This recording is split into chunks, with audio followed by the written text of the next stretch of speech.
My name's Peter Sierwald. I'm Director of Phoenix Continuity Services based in Sydney, Australia. I've been in the industry of business continuity management for about 15 years now. And I know that if a sudden crisis affects your organisation, there are certainly some tangible impacts that you will feel. Those could be loss of turnover, loss of profits, financial impacts, etc. It's the intangible impacts, those things that are very hard to measure, that may affect the overall health of your organisation if a crisis occurs. Things like reputation, stakeholder confidence, client attrition, tarnished reputation and image of your brand.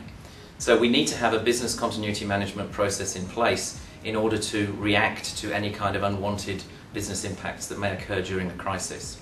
In the coming months, we'll be looking at some aspects of the business continuity management process and identifying what makes a good business continuity management process that can be tested and that can be proved to work in the event that it's needed. The first of those is to look at what actually makes up the process itself, and in my opinion it's 6 key things. The first of those is a governance framework that you need to have in place to make sure that there is responsibility and accountability for business continuity right through the organisation. So that manifests itself in terms of nominated teams, people who sign off on things, a policy and a framework to follow.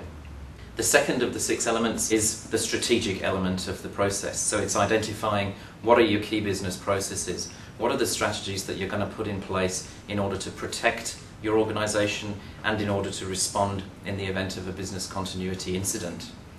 The third thing is the way that you document that information. We need to have a good audit trail in terms of business continuity management plans, but we also need to have a business-friendly document that people will read and use in the event of an emergency. Fourth key element, I think, is the way that you implement the business continuity strategies that you've developed.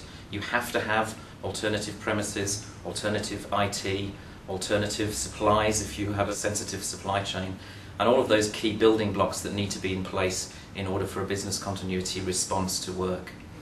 The fifth element is training and testing. We have to build confidence in our business continuity measures and competence in our people to be able to respond in an unexpected way. The sixth element, I think, is the maintenance and update program to make sure that the business continuity management process reflects the organisation as it is, and that any changes that we make to the day-to-day operation of the business are reflected in the business continuity plan.